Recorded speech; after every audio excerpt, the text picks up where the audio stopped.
Current density और mobility के बारे में, जो कि 2 मार्क्स का आपका इम्पोर्टेंट क्वेश्चन हो जाता है आपके बोर्ड एग्जाम के लिए। ठीक है, तो सबसे पहले तो आपको कमेंट्स के अंदर ये बताना है, ठीक है, कि करंट डेंसिटी का एसआई यूनिट क्या होता है और डायमेंशन क्या होता है, साथ में कि करंट डेंसिटी जो है वो हमारा स्केलर है कि वेक्टर है। ठीक है, तो कमेंट्स के अंदर आप सबसे पहले ये बताइए, फिर हम स्टार्ट करते हैं। यहाँ पे आपको लास्ट, इस वीडियो के लास्ट में जो है आपको मिल जाएगा इसका आंसर, कि हमारा जो है करंट डेंसिटी उसका एसआई यूनिट क्या होता है, डायमेंशन क्या होता है और स्केलर है कि वेक्टर है। आप फिलहाल कमेंट्स के अंदर लिखो, साथ ही मोबिलिटी के बारे में भी लिखो, मोबिलिटी का डायमेंशन क्या होता है, यूनिट क्या होता है ना, और मोबिलिटी का जो है आप मोबिलिटी जो है वो स्केलर है कि वेक्टर है। ठीक है, तो आइए स्टार्ट करते हैं। यहाँ पे सबसे पहले हम हेडिंग बनाएंगे।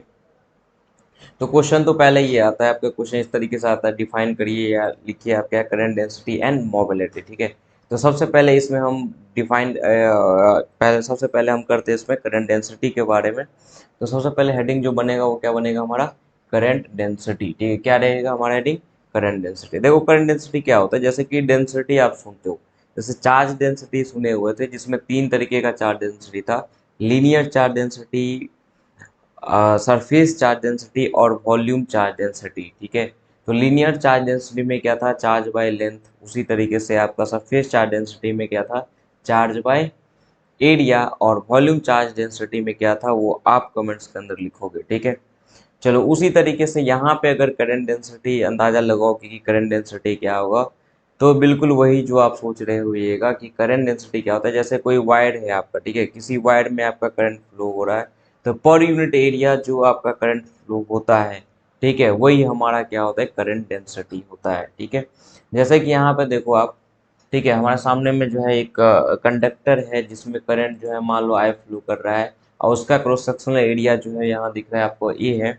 अगर यहाँ पे पर यूनिट एरिया हम देखें कि कितना करंट फ्लो हो रहा है, तो वही हमारा क्या हो जाएगा, करंट डेंसिटी हो जाएगा। मतलब हम इसको डिफाइन किस तरीके से करेंगे, इसको डिफाइन करेंगे हम कैसे, कि the electric current flowing per unit area of cross section of a conductor is called current density. ठीक है, यहाँ पे क्या लिखा गया है, फिर से आप पढ़ के सुना देते हैं हम आपको, कि the electric current flowing per unit area of cross section, ठीक है, of a conductor is called current density. क्या ये बात समझ में आ रहा है, बिल्कुल वही लिखा हुआ है जो आपको अभी बताया गया है, कि पर यूनिट एरिया जो करंट फ्लो हो रहा है वही क्या कहलाता है, हमारा करंट डेंसिटी कहलाता है। दैट इज आप क्या लिखोगे इसको, दैट इज आप लिख सकते हो कि current density is equal to हो जाएगा करंट बाय एरिया। अगर इसको सिंबॉलिक करें तो सिंबॉलिक हम करंट डेंसिटी को जे से दिखाते हैं, तो यहाँ हो जाएगा J equal to I by E. ठीक है, क्या हो जाएगा हमारा,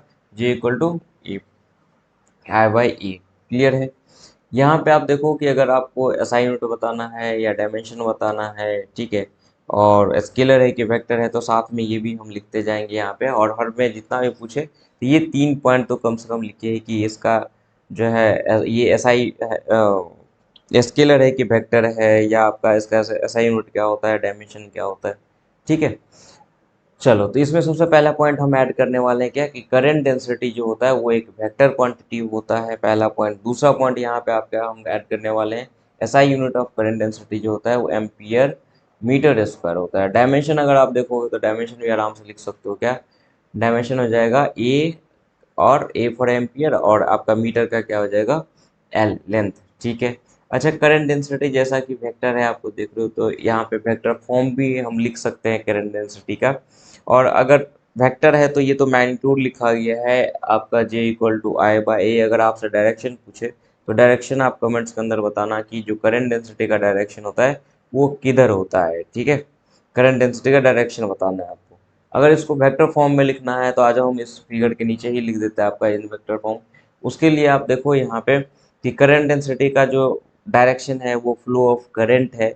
यहाँ पे एक एरिया वेक्टर है, जो एरिया वेक्टर आपका क्रॉस सेक्शन, ये जो एरिया लिया गया है आपका, यहाँ पे जो आप देख रहे हो वो एरिया लिया गया है। ऐसा मानो कि ये जो है ना, थोड़ा सा फिगर में तो ऐसा नहीं हो पाएगा, ठीक है, इस फिगर में थोड़ा सा एरिया देखोगे तो एरिया होता है हमेशा सरफेस के परपेंडिकुलर, लेकिन यहाँ पे हम दिखाए हुए हैं कि आपका थीटा एंगल बना रहा है ना। एग्जैक्ट अगर इस फिगर का बात करोगे तो फिगर में एंगल जो बन रहा है वो बनना चाहिए 0 डिग्री, ठीक है। लेकिन हम आपको जनरल बता रहे हैं, इसीलिए थोड़ा सा एरिया वेक्टर को जो है हम क्या कर दिए, एंगल पे रख दिए हैं। एरिया वेक्टर याद रखिए हमेशा परपेंडिकुलर होता है। एरिया वेक्टर क्या होता है, परपेंडिकुलर होता है आपका उस सरफेस पे। अब यहाँ पे ऐसा नहीं है, अगर आपका जो थोड़ा सा क्रॉस सेक्शन एरिया अगर आप ऐसे बनाते तिरछा तो वो होता, ठीक है।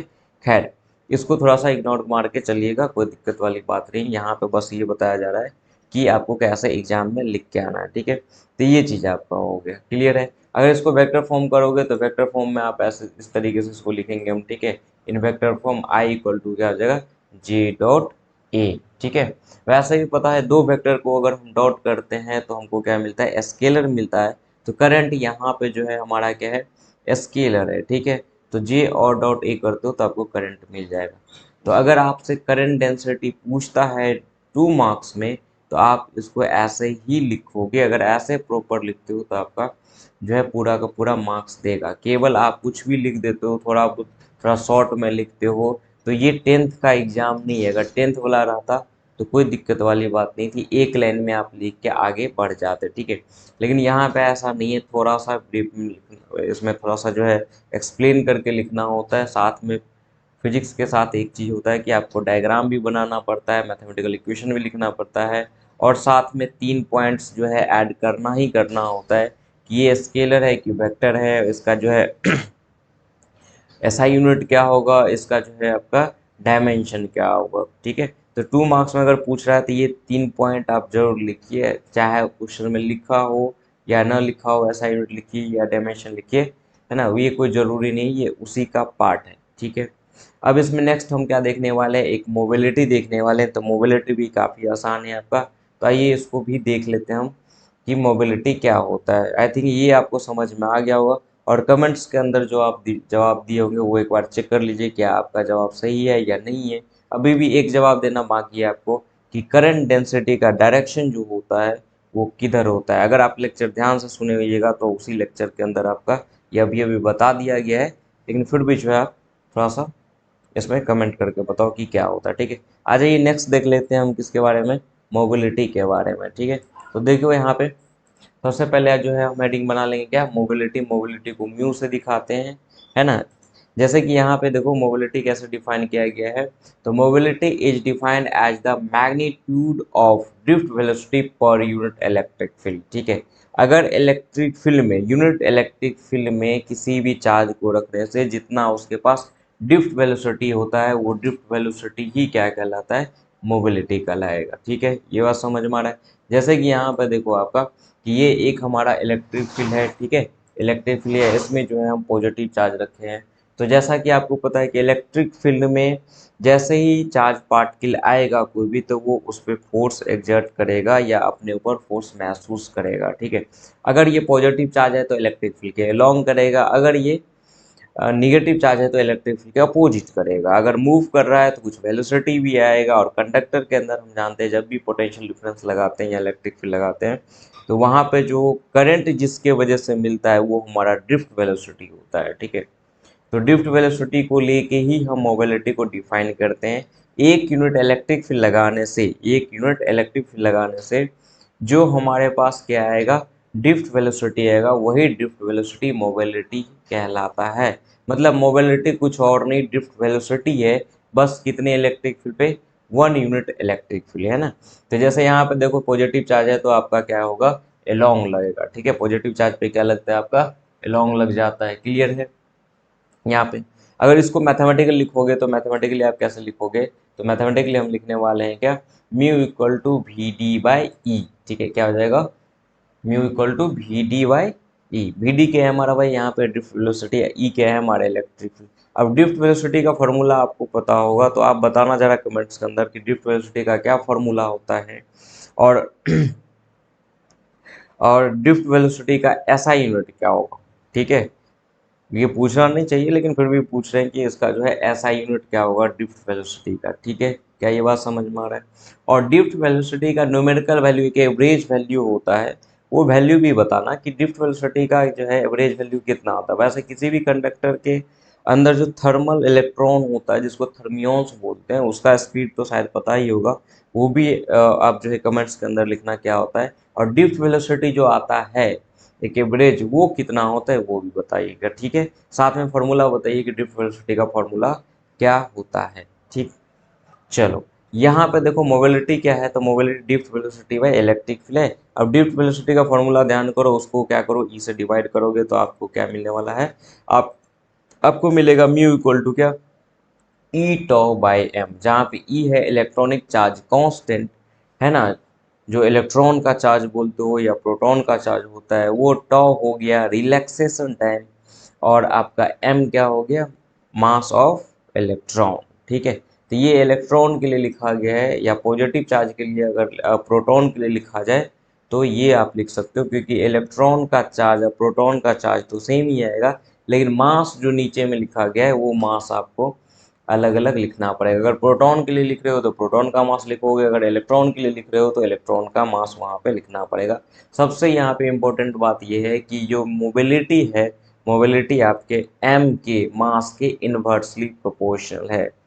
अच्छा, एक चीज़ और कमेंट्स के अंदर डालो, तो ई बाई एम जो रेशियो है उसका क्या नाम है, ई बाई एम रेशियो जो है उसको हम क्या बुलाते हैं, और एक इलेक्ट्रॉन के लिए ई बाई एम रेशियो कितना होता है, ठीक है। और ई बाई एम रेशियो जो होता है वो पहली बार हम लोग के सामने जो रखा गया है, जो वैल्यू कैलकुलेट किया गया था, किस साइंटिस्ट के द्वारा किया गया था, ठीक है। तो इतना चीज़ जो है कमेंट्स के अंदर डालिए, है ना। अगर आप कमेंट्स करते हैं, ये वीडियो भी देखते हैं, कमेंट्स भी करते हैं साथ में, है ना, इससे रिलेटेड ही कमेंट्स करना है, तो आपका क्या रिवीजन जो है आपका तेज़ी से बढ़ पाएगा और ऑब्जेक्टिव भी कवर हो पाएगा, ठीक है। आप कॉन्सेप्ट भी ध्यान करोगे, नहीं हो रहा है तो वीडियो को पॉज करो, पहले ढूंढो कि क्या होता है, फिर कमेंट्स के अंदर लिखो, ठीक है। अब लिख के देखो, देखो कितना ज़्यादा फायदा होता है। चलो, तो मोबिलिटी तो ये हो गया कि पर यूनिट इलेक्ट्रिक फील्ड ही आपका क्या होता है, पर यूनिट इलेक्ट्रिक फील्ड जो ड्रिफ्ट वेलोसिटी है वही हमारा मोबिलिटी कहलाता है। तो मोबिलिटी का फॉर्मूला भी यहाँ लिखा गया है, और बहुत सारे फार्मूला जो है वहाँ पे लिखा जा सकता है, लेकिन इतना हमारे लिए काफ़ी है अगर 2 मार्क्स में आता है तो। साथ में ये चीज़ अपने को लिखना पड़ेगा कि एसआई यूनिट क्या है, डायमेंशन क्या है, और आपका ये स्केलर है कि वेक्टर है, ठीक है। तो यहाँ पे देखो जो मोबिलिटी है वो एक वेक्टर क्वांटिटी ही होगा, क्योंकि ड्रिफ्ट वेलोसिटी को ही हम क्या बोलते हैं, आपका वेक्टर क्या कहते हैं, मोबिलिटी बोलते हैं। तो ये भी एक वेक्टर क्वांटिटी होगा। इसका अगर एसआई यूनिट आप बात करोगे तो एसआई यूनिट आपका क्या होगा, एम स्क्वायर प्लस आपका मतलब मीटर स्क्वायर पर वोल्ट सेकेंड, ठीक है। आप इसको चेंज कर सकते हो, और बहुत सारे आपके क्या होते हैं यूनिट होते हैं, तो वहाँ से लिख सकते हो, है ना। तो वहाँ ये देखो आपका ये जो यूनिट लिखा गया है, जैसे आपका वेलोसिटी का, तो वेलोसिटी का होता है भाई मीटर पर सेकेंड, ठीक है। और इलेक्ट्रिक फील्ड का वोल्ट पर मीटर होता है, तो आप इसको सॉल्व करोगे तो ये मिल जाएगा। बाद बाकी इलेक्ट्रिक फील्ड का न्यूटन पर कूलम्ब भी होता है, तो वो भी लिखो और लिख के बताओ ये कितना होगा आप कमेंट्स के अंदर, ठीक है। चलिए, यहाँ पे देखिए अब नेक्स्ट जो है डायमेंशन लिखना है, तो डायमेंशन भी आपका आसान है। तो डायमेंशन हम क्या लिखेंगे, m-1 L0 T⁻², और a, समझ में आ रहा है। एक बार चेक करने ला ये डायमेंशन सही है या नहीं है, ठीक है। अगर सही है तो आप कमेंट्स के अंदर लिखो कि हाँ सर डायमेंशन जो है आपका बिल्कुल सही है, ठीक है। चलिए, एक बार चेक करते हुए चलिएगा आप कि ये सही बन रहा है कि नहीं बन रहा है। अगर कोई भी मिस्टेक हो तो आप कमेंट्स के अंदर लिखो, हम उसको ठीक करेंगे, ठीक है। ये सब काफ़ी मुश्किल से बनता है ना, तो मिस्टेक हो सकता है, आम बात है इसमें मिस्टेक होना, ठीक है। यहाँ पे तो ठीक भी नहीं हो सकता, तो आप बता सकते हो, फिर इसको टिक ले, ठीक है। वैसे इतना बड़ा इशू नहीं। तो चलिए, इस क्वेश्चन को जो है आप रेडी कीजिए, 2 मार्क्स में ये काफ़ी इंपॉर्टेंट क्वेश्चन है, आपके बिहार बोर्ड में कई बार पूछ भी चुका है। तो आप इसी तरीके से जो है लिखोगे करंट डेंसिटी और मोबिलिटी के बारे में। करंट डेंसिटी मोबिलिटी सबको और बहुत तरीके से बताया जा सकता है, जो कि क्लास का काम है यहाँ पे, इससे कोई लेना देना नहीं है। अगर आप इतना करते हो तो ये आपके लिए काफ़ी होगा, ठीक है।